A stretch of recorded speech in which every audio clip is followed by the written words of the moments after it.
You know what? You know what we all are, Colby? What are we? Stardust. What's going on, guys? My name is Barry. And this is Colby. And this is Who Watches This.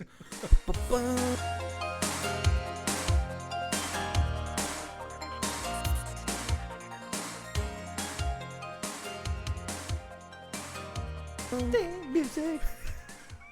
How's it going, guys? We are on our second week of Space Travel Month. Yes. And, this week's movie, I am devastated I didn't get to watch it in theaters. This would be amazing. I am devastated that I didn't hear about this movie ever until like a week ago when you were like, you should watch this movie for our podcast. Well, so like apparently there was like just terrible marketing for this movie.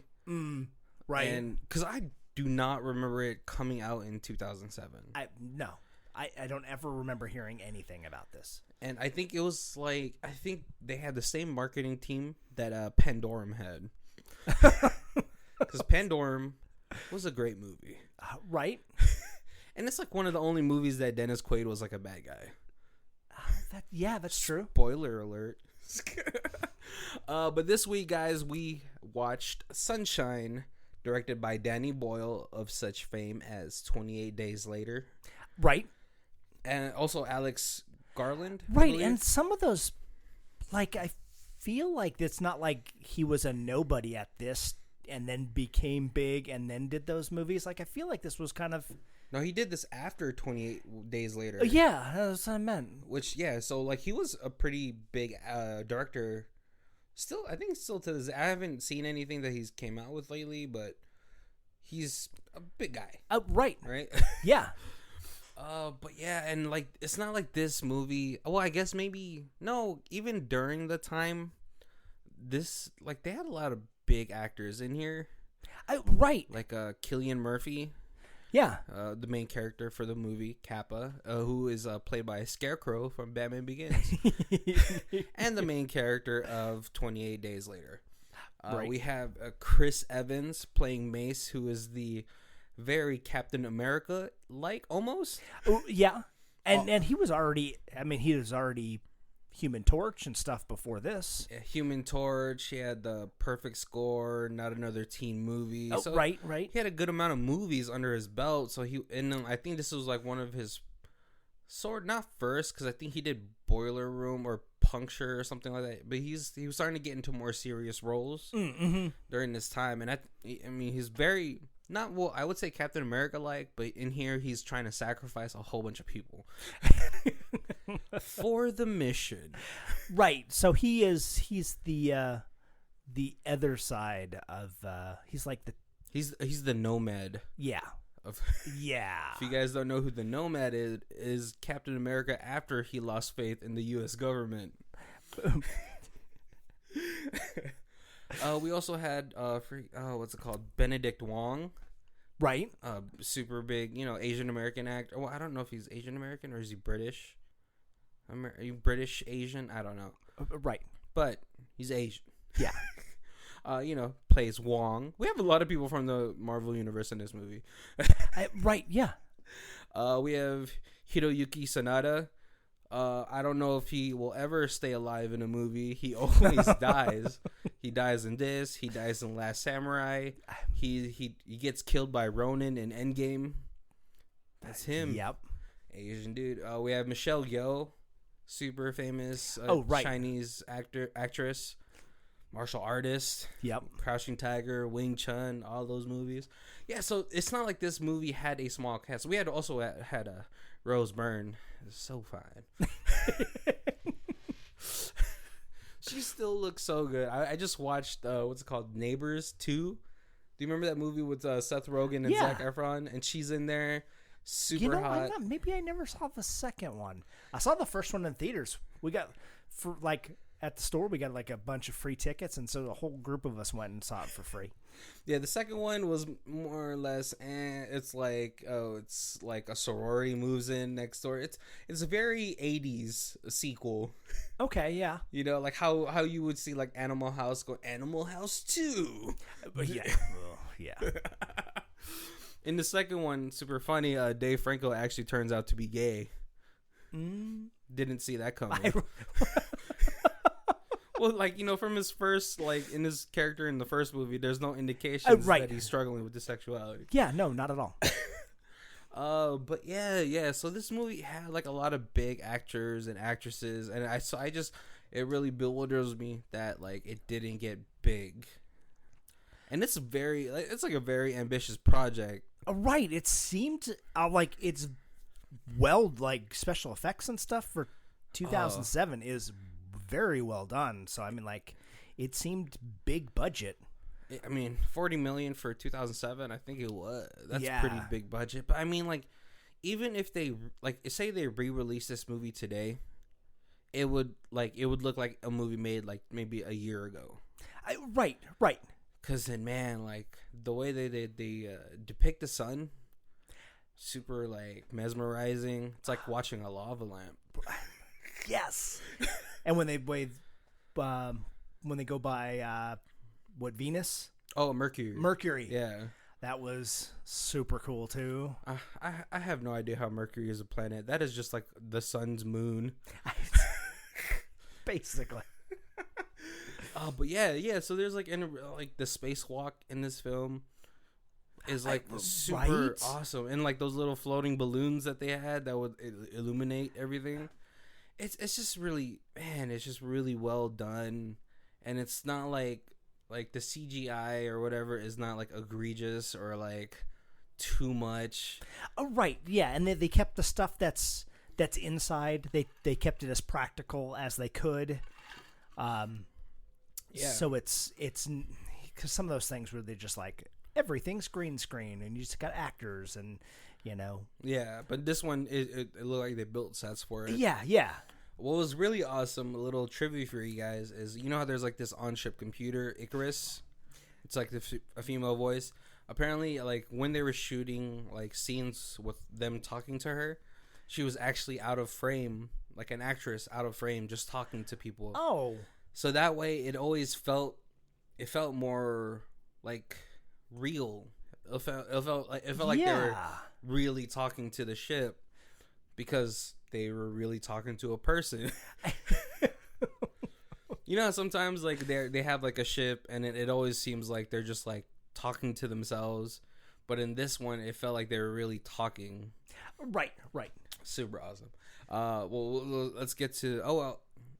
No, we'll do first impressions after. Yeah. So we'll get to it. So we start off with a little bit of a narration. It's Cillian Murphy saying that the sun is dying. The first space mission that they had did not go well.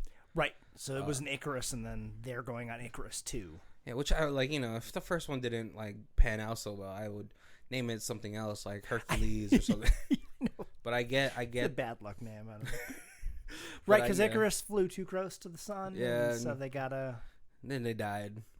Yep. But yeah, so they're on their way. They're the second wave of this, like, save the Earth, reignite the sun mission, and we get this really cool shot where you think you're looking at the sun, but it's actually the solar panels that are powering the ship to get to the sun. Right. Super cool. And in a little bit different than most movies that have a humongous journey, it's like a 7-year journey or something? No, like the Icarus had been there for 7 years. Okay, the first one. The first one had been lost for 7 years, and it took them 7 years to rebuild the payload. Okay. Yeah. Okay. So, but it's like this huge journey, and it's not everybody goes into cryostasis and then comes out. You know. I think it's probably like 2 years or something like that. Right. Same as Europa report. Yeah. Well, at this point, like it makes it feel like it's very near into the future because maybe they don't have the technology for cryo stasis or whatever. But I think it's also because there's so many things, so many variables that can go wrong when you're heading towards a huge ass star. 2055 or something, I think they said at the beginning, because he did give a date when he's doing the early narration talking about the sun is starting to. That's pretty close. Right.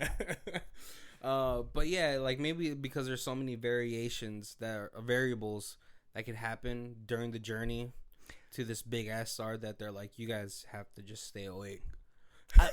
Right. But you know, like they do counter like a lot of the things that like you would worry about. Like they have this Earth room for them to like sort of recalibrate themselves. Yep. Which is super cool. But yeah, we get an opening shot of the psych doctor in this observation room looking at the sun at like 2%. Right. Yeah.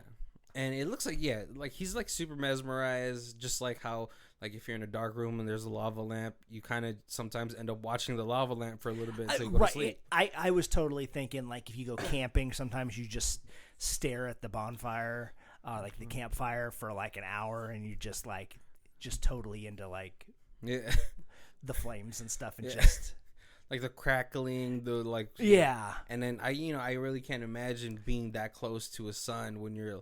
And I'm pretty sure it makes you feel some sort of insignificant. Oh, right. And I think that's what like was happening to a couple of the people in this like ship. You know, with like later on you see the captain Hideyoki looking at the sun as well. Right. After hearing the psychologist talk about like how it's like the opposite of deprivation and you're being bathed in light. Yeah. But and he's asking the computer to turn up the volume of the sun, and they're like, well, you know, you can't stare at the sun at 4%. The highest we could do it is 3.1 for 30 seconds before you get irreversible damage. I don't know. I'm not really into the sun that much. Like I have to force myself on my off days to go outside just so I know I can get some sunlight. Right, but it's also like you're in space and there's that sensory deprivation where like everything is just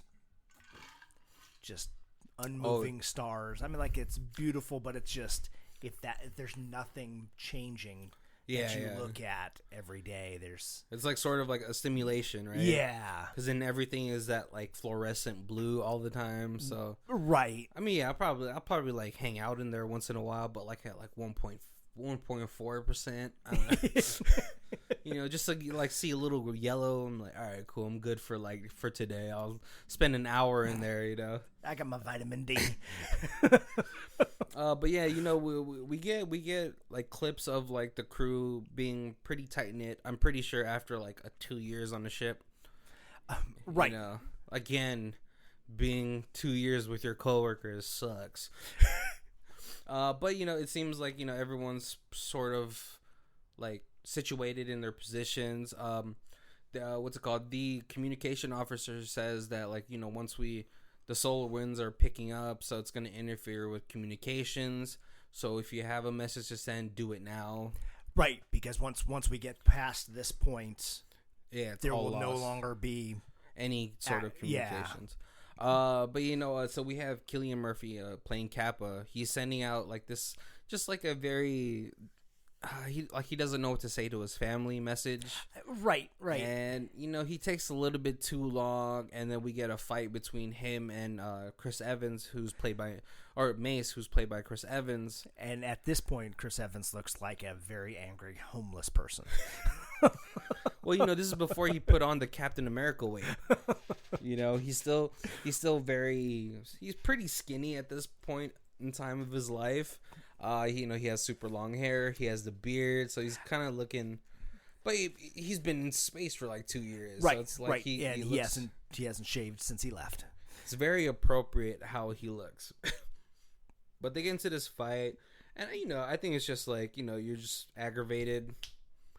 It's been like, you know, right. You want to send. Oh yeah, especially if you got somebody who's already gets a little on your nerves, and then you're stuck in a confined space with them for the next 2 years. Yeah, you're gonna be butting heads a little. Yeah, and you know, especially when it's like, you know, this is like the last message I can maybe send, maybe I can't, maybe we don't make it out alive. Right.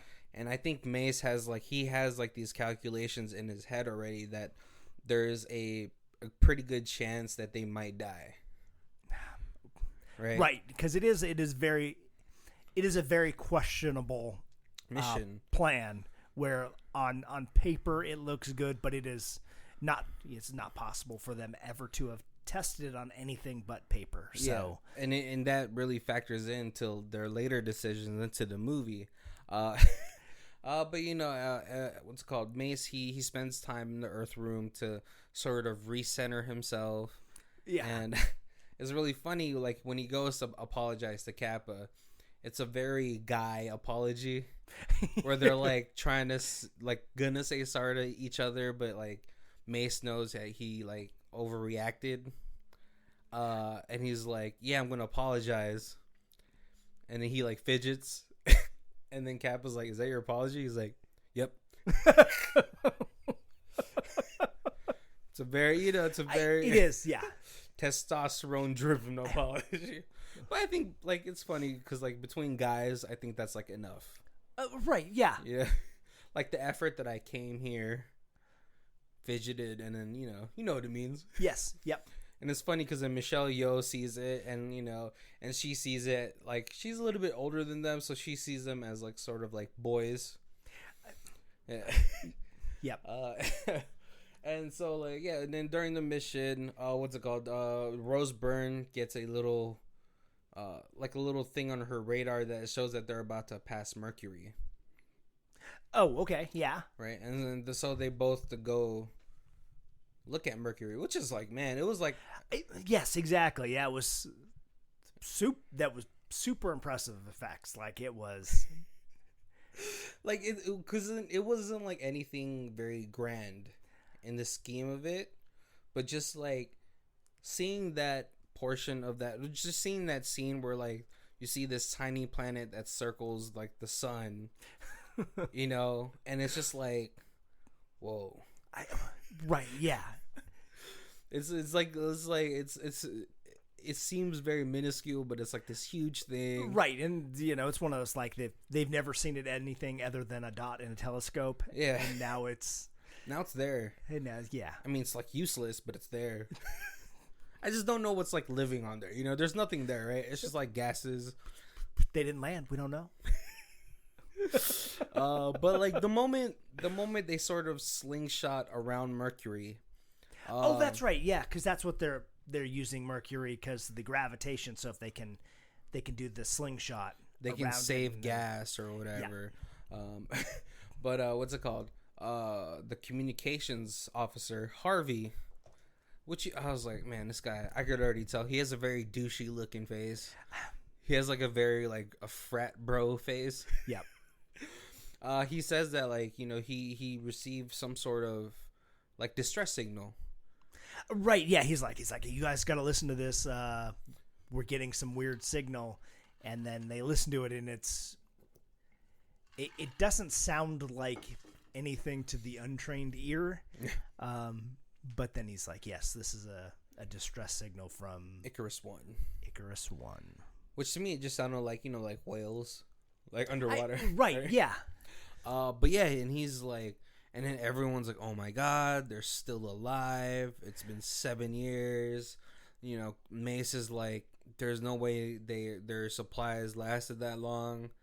Kaneda, who's the captain, says, well, it doesn't mean all eight people are still alive. Right. They've got a like a bio room that grows plants for oxygen. Right. They've got they recycle water, and so their water could be used basically indefinitely. Again, with the drinking distilled urine. I've distilled this urine for 10 days. It's fine. That's a throwback to last week. Yeah, and so like what's it called? Trey, played by Benedict Wong, is like, well, I can recalculate everything, and possibly we can meet up with them. Right, because we can use the slingshot, and we can just adjust the like calibration or whatever, and shoot us science stuff towards the Icarus 1. Icarus 1. And so, like, but he's like thinking in this very like small scale type of thing. Well, like, oh, we have to save them or something like that, you know? Right, yeah. There's a distress signal. There's got to be somebody alive on there. Yeah, and I mean, but I mean, come on, man. Like, it's a spaceship that's been wandering for 7 years. Right. Not going in there. It's just like, what good can come in there? Like, that guy's like probably all crazy now. And then you're like a ship that's not, what's it called? That's not made for like maybe containing or rehabilitating someone who's been like alone, or like people that have been alone for like 4 or 5 years, 7 years. Yeah. I mean, would you go in there? I'm Chris Evans on the argument. Yeah, that's a hard no. Because so Chris Evans says like, no, we're not going there. We have a payload to deliver, and there's just not enough. There's no reason for us to waste time going there. Right. We have a mission that is already questionable enough if we're going to make it and if we're going to be able to succeed. Throwing this detour to go to a ship that may or may not have people may ruin everything. The life of billions of people on Earth if the sun goes out versus the possibility of as many as 7 living people on this ship. Yeah. He has a very Spock outlook on things. Right. I mean, they sort of say it. It's like in freaking Homecoming with Spider-Man not saying great power comes great responsibility. They say like, they say something like are you trying to say that the needs of the few outweigh the needs of the many or something like that? Right. Yeah. They round about it so they don't have to pay Star Trek for that quote. But he does occasionally get upset, so he's not emotionless. Yeah. But Cyril, who is already sort of questionable because he has like this fixation with the sun that's evident from the beginning, says that like if we have one payload we only have one chance, but if we have 2 payloads we have 2 chances. Right. And then Mace wants to go to a vote, but then Cyril is like, no, we're all scientists in here. Which, I mean, let's be honest, bro. You're a psychologist. You're not here for the ship. You're here to maintain the people who run the ship. Right. That's not a dig to psychologists. I know you guys are important, but just in the grand scheme of sci-fi, you can get a little crazy. I don't know, Colby. You have a psychology degree. Yeah. But, they turn to Kappa, who is like the physicist that's on board. He's the one that maintains the payload, tests it, makes sure it's okay.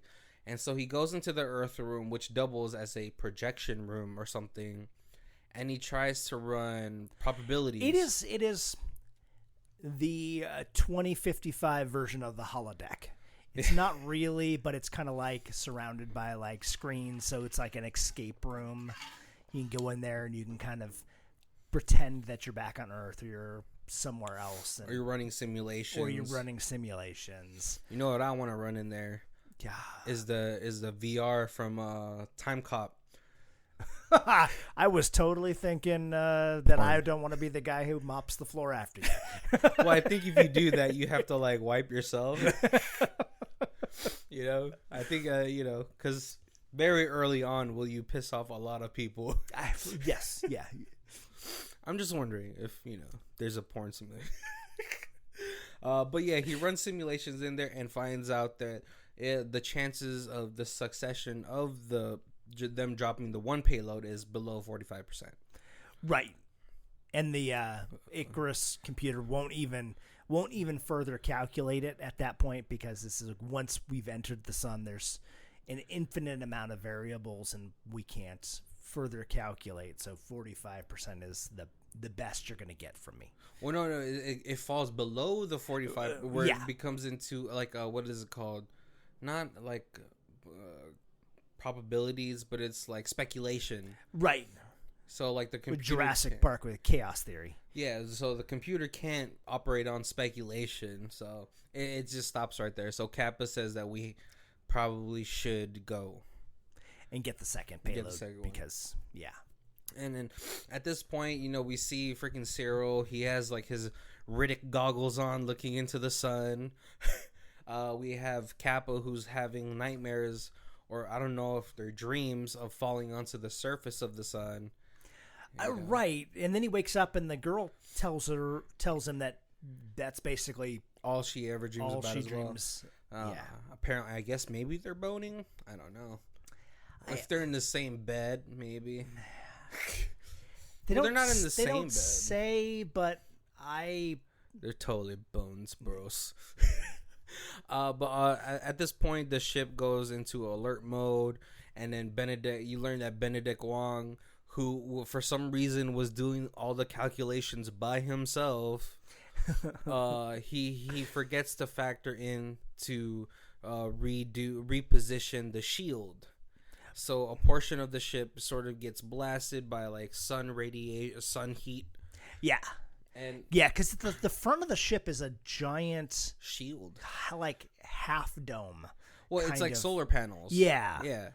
So, but he has recalculated to shoot the ship towards the Icarus, but doesn't recalculate that the ship then has to be flying at it's like a angle 1.18% angle, right, off of what they are, or else the sun is hitting things and the radiation is hitting things that's slightly different. Yeah, and it's like burning parts of the ship and stuff like that. And man, we get some really good Benedict Wong acting here.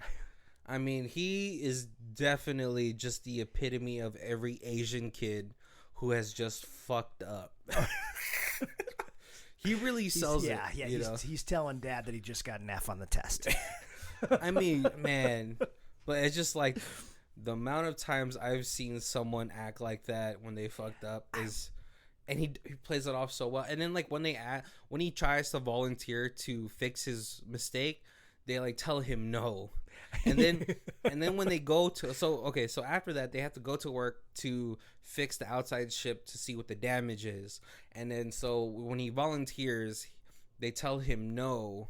I mean, of course, the captain is gonna go because Hideyoki Sanada can never live in a film. Once I have to say that again. Yeah. And he tries to volunteer. They say no, and then Chris Evans, very super petty move. He says he volunteers, but he volunteers Kappa, who he knows is like the most important person on that ship. Right, but he's also the physicist, so like I guess. But he's the only one that could deliver the payload. Well, hopefully Icarus can, because Icarus is programmed to. Yeah. Well, I guess Kappa at this point is of time, technically the backup. Yeah. For the computer program. And so so everyone gets to work, but then no one asks Trey to do anything. Yeah. So he sits there, and that's like another thing that happens when you fucked up, and then no one asks you to help, and you feel more guilty. Yeah. You just get to watch people fix your mistake. Yeah. So everyone gets suited up. What's called Hiroyuki and Hiroyuki. I'm just gonna call him Hiro from now on. Hiro and Cillian Murphy, who plays Kappa. They go onto the spacewalk. They get into their space odyssey, freaking gold spacesuits, and they go outside to fix the panels. And it's pretty cool, interesting. Design for the spacesuits. I mean, if you're getting close to the sun and you're gonna have to fight more space radiation and want to be able to be okay. It's I like it. I think it's well done. I think it's probably based on some kind of scientific well, yeah, because they had Brian Cox, who's like this world-renowned physicist. So like this movie is, I mean, it's still a movie, but it is very steeped in science, and so I'm pretty sure always better. I always appreciate that, right? And so I'm pretty sure the suits make sense. I just like maybe the gold was just like an aesthetic choice, the gold coloring, but it looks really cool when they do the spacewalk. Yeah, and so they get to the panels. They find out that they only have to fix 4 panels. Yeah. And then so they fixed the first one pretty fast. And Hiro is like, hey guys, don't worry. It feels like we're going to do this really easily. And so they all celebrate. Trey finally, like, he feels relieved that Chris Evans goes over there to comfort him. And it seems like everything is okay. But because of their new angle, for some reason, the oxygen lab is on one of the spinning axes of the ship. So I feel like it's one of the spinning axes gets into the sun and then bursts. Yeah. But it's not that the lab is in there, but that it is connected somewhere on that spinning part. And so then because of it bursting open, it gets to the oxygen lab. Yeah. Because it doesn't make any sense that they'd be like, let's put all the plants on the spinny thing out in space. Oh yeah, well yeah. There's a window over there that like lets in a flash of like sun. Yeah, and it goes through the oxygen lab and it starts to burn it up. Right, because you got plants which are flammable, and it's the oxygen lab, and oxygen's flammable, so you got super flammable. But yeah, so at this point, now the lab is burning down, so they're going into like some emergency mode. The computer wants to readjust itself to minimize the damage. Right. Obviously, Rose Byrne, knowing that it's trying to readjust itself, she knows that if it does, it's gonna kill Kappa and Kaneda. Yeah. Outside. But Harvey helps override it, but Mace is like, no, don't do that. We have a mission to still do. Right. And the captain agrees, and being that he's still the captain in the computer's eyes, his rule overrides everyone else's. The override that they just did. Yeah. And so the captain, Kaneda, he stays behind to fix the last panel. But as he fixes the last one, it's already too late, that the sun is already in full view.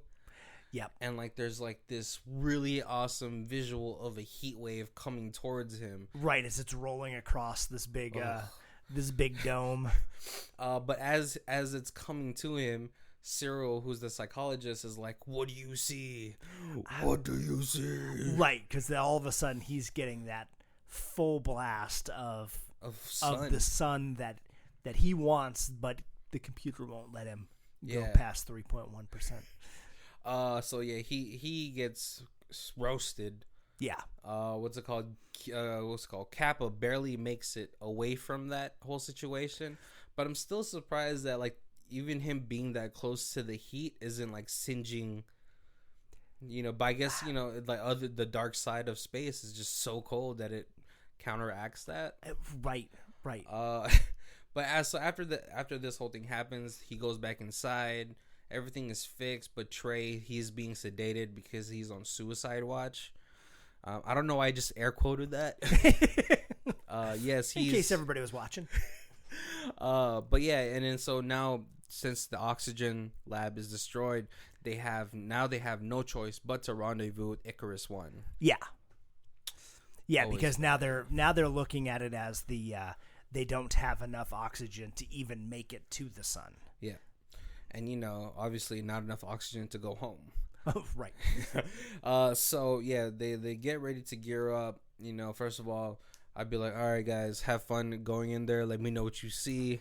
So I'm not going. I'll watch the hull. That like I'm surprised no one was watching the bridge. Right? No, you wouldn't watch the bridge. I'd super watch that bridge. You watch too many alien movies. No, I'm just saying, like, you're about to enter this ship that's been drifting on space for 7 years. Right. Some crazies, man. Just in case they get all crazy or they're all, like, cannibalists. Oh, yeah, I see what you mean. Yeah. But I'll be like, hey, have fun, guys. If I see some crazy stuff, I'm going to close this door and, bye. Right. No, that makes sense. Yeah. But they go into the ship. They start exploring this ship Dead Space style. It's filled with dust. It's like caked in dust. Right. Which means like something has to still be alive for the dust to produce, right? Right, because they make a kind of a joke about how dust. 80% of dust is dead human skin. Dead human skin, right? And so, but it's just like it snowed in there. Right. Super gross. Yeah. But they also, in true, I put this on Live Tweet Wednesdays. In true white teenage horror movie fashion, Chris Evans says, "Let's split up." But they end up splitting up. Right, because they make a little argument about it. Because like, we can't cover enough He's space. like, no, we're not splitting up. And he's like, it's going to take us forever to look at the whole ship if we stay together. So everyone sort of splits up. What's called Chris Evans goes to the to the flight deck. Harvey goes to the oxygen garden. Kappa goes to check on the payload to see if it's still working. And what's it called? And Cyril, he goes to check on the living quarters. Right. And so everyone checks. What's it called? Kappa checks on the payload, which is still working.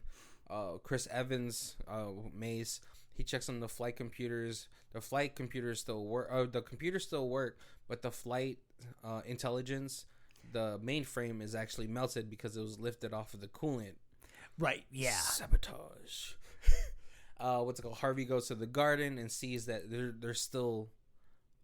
Yeah, that the plants have been thriving for the last 7 years, and it is just lush. Yeah, and then Michelle Yeoh is super excited because what I really liked is like when the oxygen lab was burning down, she was like devastated. Right, that was her baby. Yeah, I mean, but it's like how a scientist would act when like their lab and all of their work is like just dying. Right. Yeah. Right. And then what's it called? And then and Cyril sees he goes to his favorite part of the ship, which is the observation deck, and he sees that like the crew just dusted themselves. Right. Yeah. You know, so they're all like kind of like they all rendezvous to the observation point, and then one part of like the guy breaks off, and they're like wondering what happened. And what's it called? Earlier in the scene, Chris Evans is in the flight deck. He sees a message from the former captain of Icarus One, who is talking like, you know, like he's like that homeless guy on the corner of the street talking about end of days. Right. Yeah, and then so they're aborting the mission, and you know that. Yeah. And so what's it called? And then so they rendezvous into the observation deck, and then all of a sudden the airlock bridge blows. Right. Because everything in space, when it becomes depressurized, just blows. And what's it called? Jessica. Oh my God, Rose Byrne says like, "Oh my God, you know, the thing just decoupled or whatever. The airlock is like leaking or, you know, totally blown. It's all fucked up." And they go to the airlock and realize that there's only one space suit left. Right. And that there's not a way to redock the two ships together because they only had one airlock, and it is blown to bits. It is blown to bits. And that now they see that the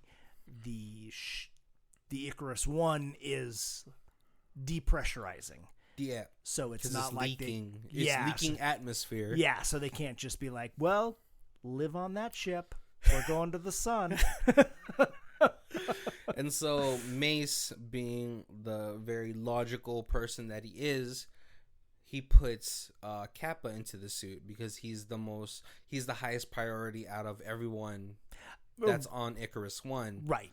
And this is where you can tell Harvey was like a punk because he's like, get out of that your suit. I promise to do everything in my power to help you guys back. But I'm the captain, and the ship can't go without a captain. So I outrank you. So I order you to get out of the suit. But then May says, "You're a communications officer with no communications on board. You're not that important." But then Mace he comes up with a plan to shoot them from one ship to the other using the pressure from their cabin. Right. Science. Yeah. And he's like, if we aim it correctly, we could shoot you from one airlock to the other airlock. Yeah.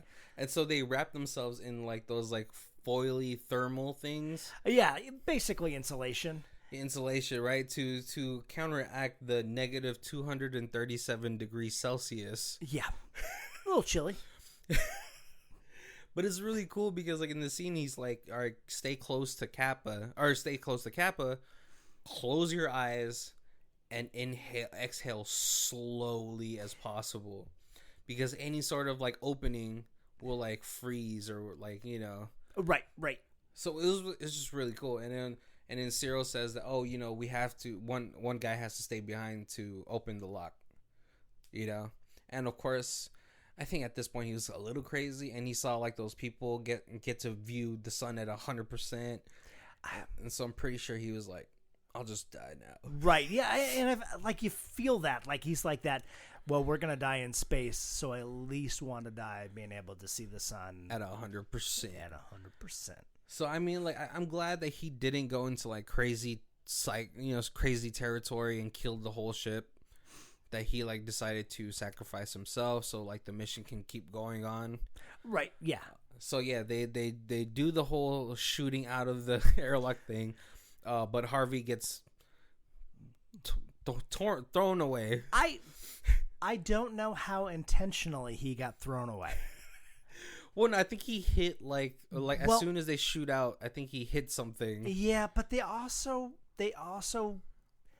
have a conversation on the ship before they get on this ship, and they notice they have a conversation about like, hey, if we don't go to the Icarus One and we remove a few of the people on our ship, there's enough oxygen for 3 of us to make it to the sun and deliver the payload.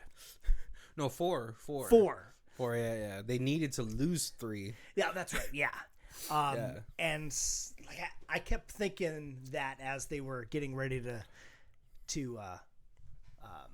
shoot across. Maybe he like shook him off a little Captain bit. America was like, you know what? If I just give him a little push, he doesn't make it in. He's a douchebag anyway. We all get to live. Yeah. And so, yeah, but you know what? Kappa comes out here with a sweet catch and throw, because he ends up saving Mace, putting him into the ship. Yeah. Harvey totally doesn't make it. We see this really cool slow freeze where he opens his eyes, he exhales, and then all of like the air that was coming out of him just crystallizes with the moisture. Right. And then he like breaks on a piece of the ship and then gets roasted. But it's like super funny because it's like a little blip, like.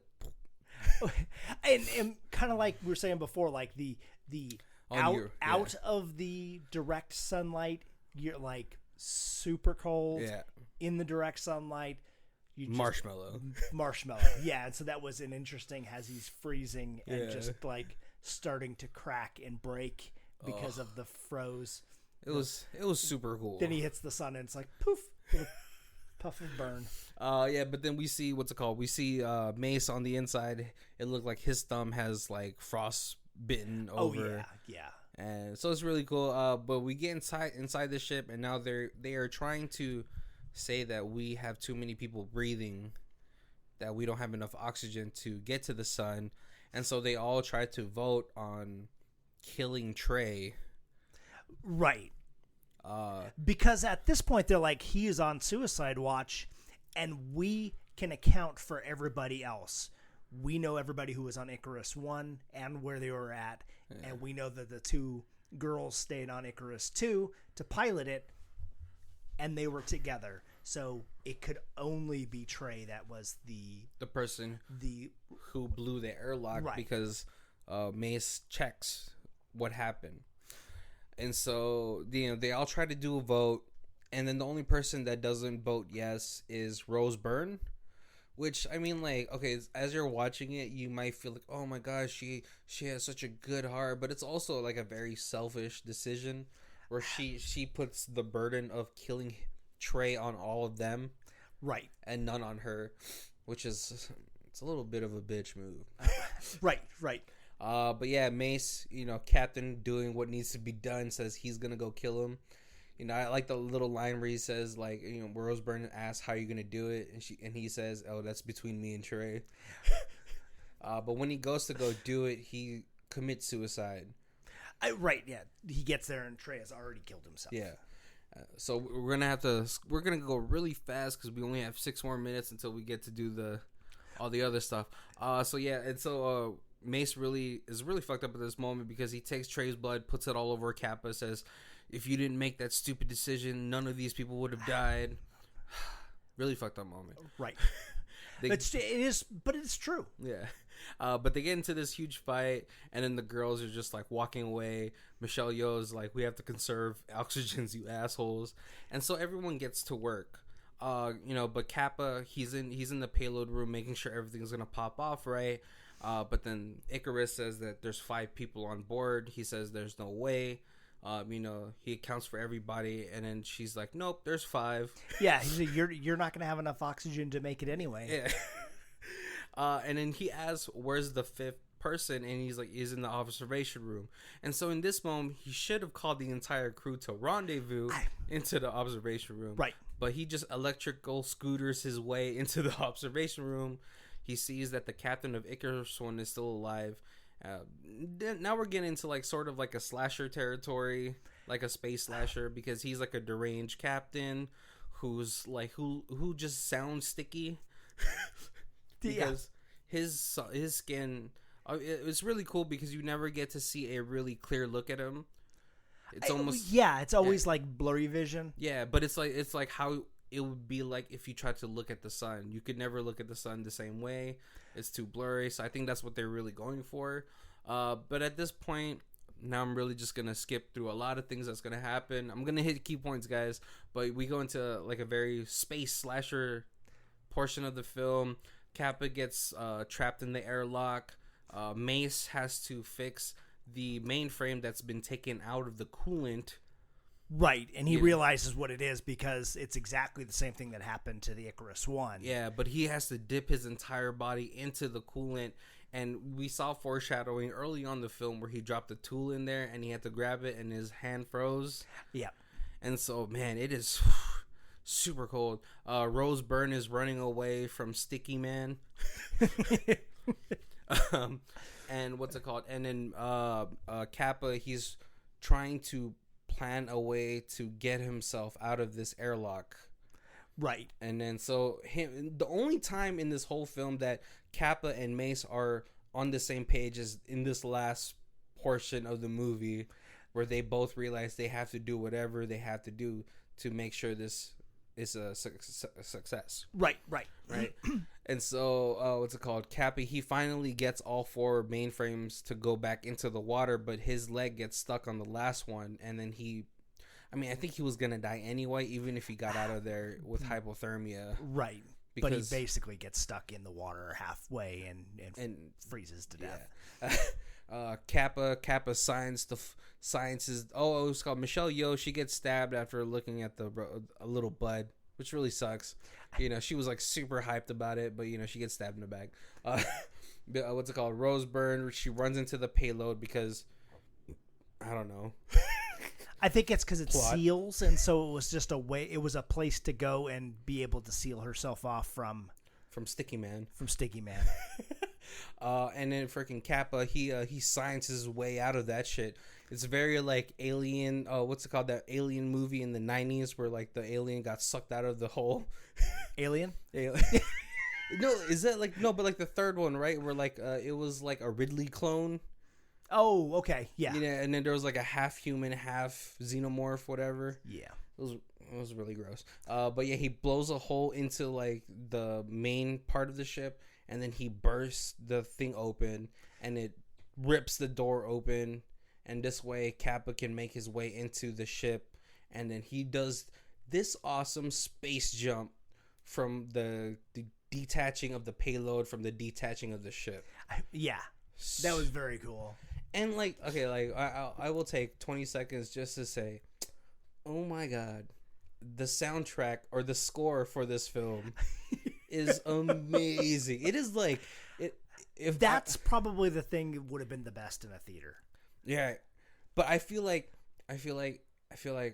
Christopher Nolan had watched this film and was like, I gotta have a dope score. Because, man, like, the score for this film, for, like, these small moments where, like, Kaneda was gonna die, or the space jump, it just really sucks you into this moment. All right, 30 seconds over. What's it called? What's it called? Kappa makes his way. Kappa makes his way into the payload. He has to set it off, but he finds Rose Byrne like in the middle of this like huge Manhattan-sized freaking bomb. Right. And like all of a sudden, freaking Sticky Man comes out of nowhere. Darth Vader chokes him over the side of the thing. But then Rose Byrne like tackles him. They all fall, and then gravity works somehow, and then fall. They stop falling, and then they're like grounded onto the center of it. Super gross and super practical effects though is the Kappa ripping off Sticky Man's arm. Oh, right. So gross. But yeah, but Kappa makes it into the into the middle of the ship, or into the middle of the payload to set it off. And it starts to do these little sparks that he was talking, like these little atoms that are splitting, and then going to create a mini Big Bang inside of the sun. Yeah. Well, they're gonna blow. I feel like they're blowing up the sun to make a new sun. I don't know. Right. Science. Ask Brian Cox. Tweet him. I don't know. But like and so he succeeds into doing this.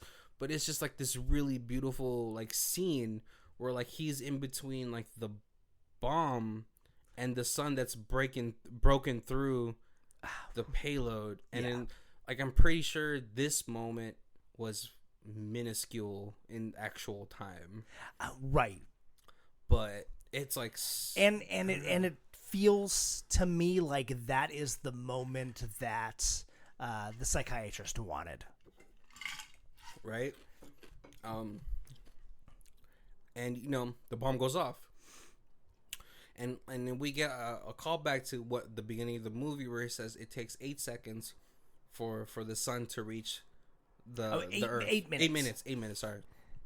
So he tells the message he sends out to his family is if one morning you wake up and it's a particularly beautiful day, you know that we have succeeded. Right. And so we actually get that scene in this like very like snow heavy place, right? Well, we get a shot of Earth and it looks almost completely white. Right. Yeah. You know, but it's like frozen over. Yeah, you know, and there's snow, they're like building snowmen, and then all of a sudden you see it's Sydney, Australia. That's completely snowed over. And then now it becomes Waterworld. Right, and it just slowly gets brighter and brighter until it's a nice sunny day. Right. Well, but now all this snow is gonna melt, and then Waterworld. Right. Yeah. I don't know. Probably, it's probably just gonna refill the ocean. Whatever. But yeah, it goes to the end of the film, and yeah, it is a ride. It is. It's very, very intense. So Colby, what was your first impressions of the movie when I first showed it to you? Yeah, it's like I love space movies, so I had no problem with it. Like you get some beautiful shots of like the sun and stuff.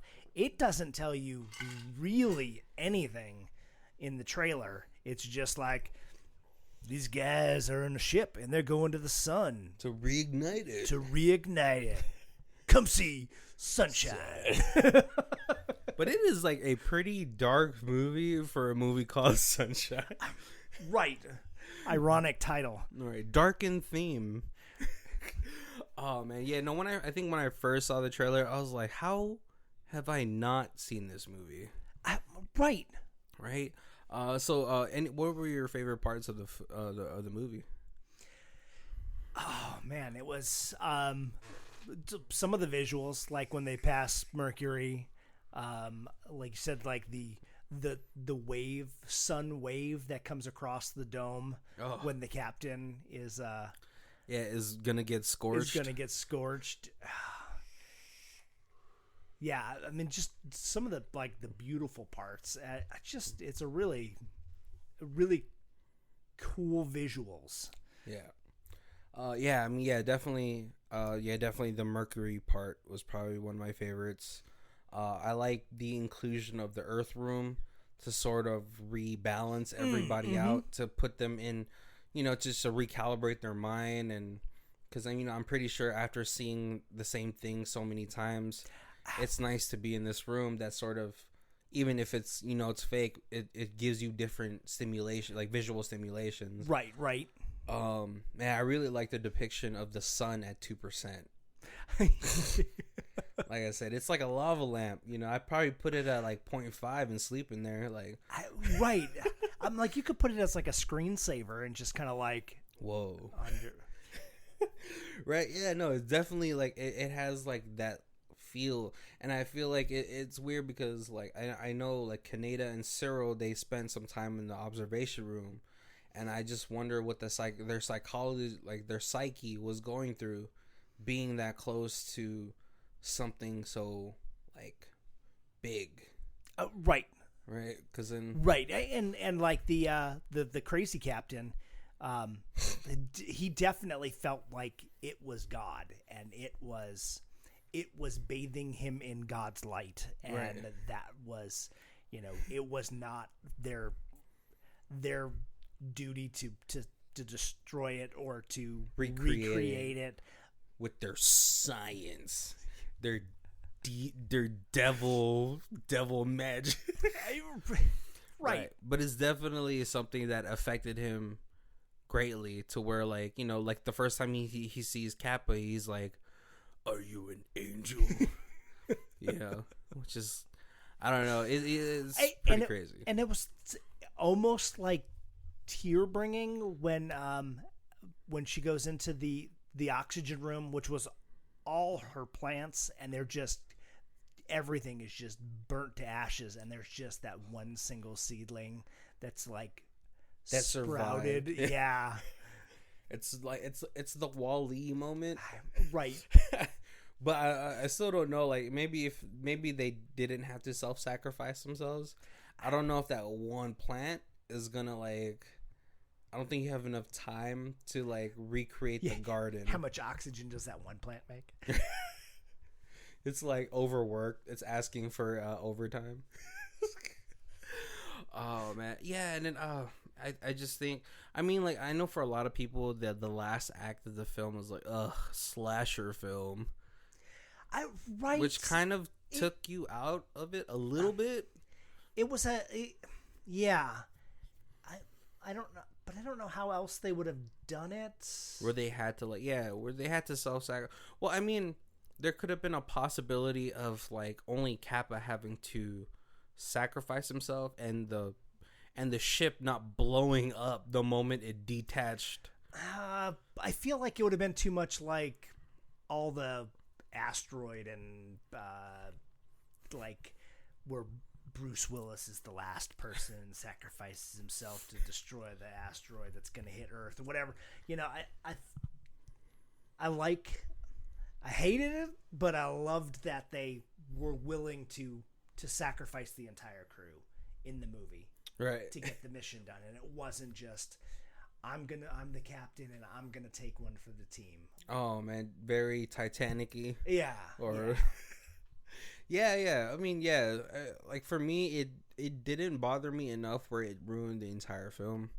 Right. I was just like, you know, okay. Like, I mean, of course, like, if there's like one survivor on that ship, of course he's gonna be fucking crazy. Oh, right. But it's so gross. I just thought, like, he would have had, like, cancer by now. You know, exposing himself so much to the sun. How lumpy and bumpy he was, I feel like he was just a giant tumor at that point. Just like a tumor with legs. Yeah, yes, he was. But I mean, his skin was like, he pretty much looked like Freddy Krueger at that point. Oh, right. Yeah, exactly. Oh, cool. All right. Well, we're gonna get to the rating, guys. We're gonna be a little bit over an hour. So whatever. But what's it called? If you guys if this is your first episode with us, our rating system goes stream it, DVD it, Blu-ray it, or Ultimate Collection. Of course, I don't think there's gonna be a sequel to this film, but Ultimate Collection. Kobe, what are you coming at with? You going into this just not knowing it, I probably would have guessed this was going to be DVD, because like the story feels like it could be slow, and it could be like it could drag, but it was riveting, and it didn't let up. even though there was parts where nothing was really happening, it still didn't let up. Like, it still was just very, like, you were into the movie. Yep. Yeah, I would, and the visual effects, and I would definitely feel like a Blu-ray would do this justice. Would warrant it.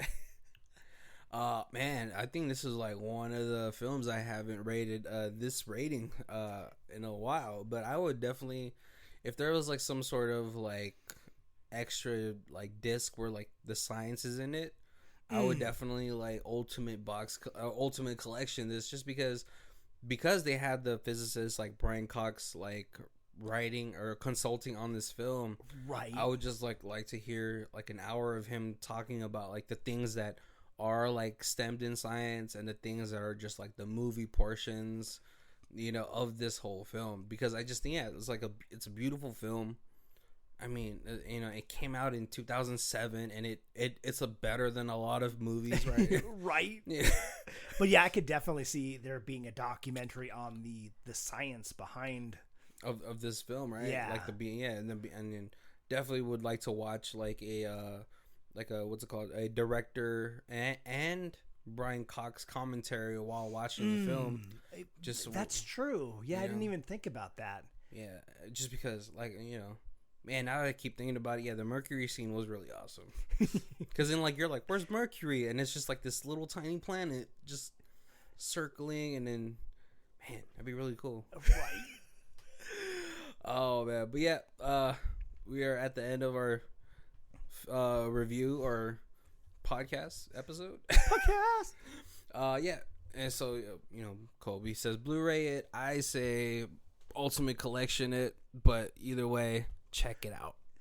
Right? It doesn't matter where you guys check it out at, but definitely I think it's a definite watch if you love space travel movies. Oh, yeah. No, if it's this is every sci-fi guy has got to watch this.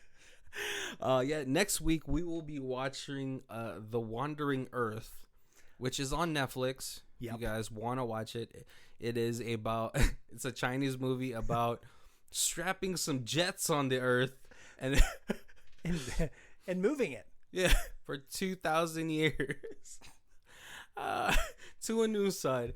But you know what? We both already watched that movie, and both agree it's fucking good.